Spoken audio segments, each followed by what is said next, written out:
Control വീട്ടിൽ ഞാൻ എവിടെയെങ്കിലും കൊണ്ടിരിക്കുന്നത്. അപ്പോൾ എനിക്ക് നമ്മൾ തുടങ്ങി ഇപ്പോൾ റോഡാണ്. അപ്പോൾ നമ്മൾ ഇവിടെ നിന്ന് ആദ്യം തുടങ്ങാറുണ്ട്. ഒരിക്കലും റോഡിൽ കയറി നിൽക്കും. ഇവിടെ നിന്നിട്ട് നമ്മൾ ആദ്യം ഇങ്ങനെ ഇരുന്ന് നോക്കണം. നല്ല പെറ്റ്സോ പട്ടിയോ അങ്ങനെ എന്തെങ്കിലും കിടപ്പുണ്ടോ ഇല്ലയോ നോക്കണം. ടയറിൻ്റെ പൊസിഷൻ ഈ നോക്കുന്ന കൂട്ടം. അപ്പോൾ നമ്മുടെ മനസ്സിലത് ഇരുന്നോളും. ഇങ്ങനെ നോക്കണം അവിടെ എന്തെങ്കിലും ലീക്കുണ്ടോ, ഓയിലോ കൂളൻ്റോ വല്ലോ ലീക്കുണ്ടോ. രാവിലെ നമ്മൾ വണ്ടി എടുക്കേണ്ടി വരും. ഇവിടെ വെച്ചിട്ട് ആ കൂട്ടത്തിലേക്ക് മോണച്ചടച്ചിട്ടുണ്ടോ നോക്കും. പിന്നെ പിന്നെ എന്തെങ്കിലും ബോറിലോ വല്ല കൊണ്ടുവന്നു ഇതിലേക്ക് നേരെ കൊണ്ടുപോകും. ഇവിടെ വന്നിട്ട് ടയർ നമ്മൾ കാറ്റുണ്ടോ തട്ടി നോക്കുന്നുണ്ടെങ്കിൽ അറിയാമല്ലോ ഈ ഇടയ്ക്ക് എന്തെങ്കിലുമൊക്കെ ഉണ്ടോ. പിന്നെ ആ കൂട്ടത്തിൽ തന്നെ ഡോർ അടഞ്ഞിട്ടുണ്ടോ എന്നൊക്കെ നമ്മൾ പരിശോധിക്കും. ഈ സൈഡ് കൊണ്ടുവന്ന് നോക്കി. പിന്നെ ബാഗ് ടയർ നോക്കും.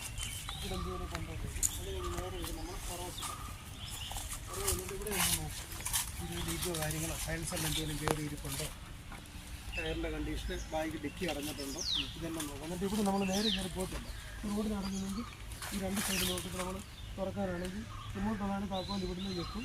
അല്ലെങ്കിൽ നമ്മൾ ഈ വണ്ടി വരുന്നുണ്ടോ നോക്കിയിട്ട് നമ്മൾ ഇങ്ങോട്ട് വരത്തില്ല. നേരെ ഇങ്ങോട്ട് ഈ വരുന്ന കൂട്ടിൽ ബോറൂടെ നോക്കും. നോക്കിയിട്ട് നമ്മൾ തുറക്കും. അതൊക്കെ ഇവർക്ക് നമ്മുടെ ഹാൻഡ് ബ്രേക്ക് ഉണ്ടോ എന്ന് നോക്കും.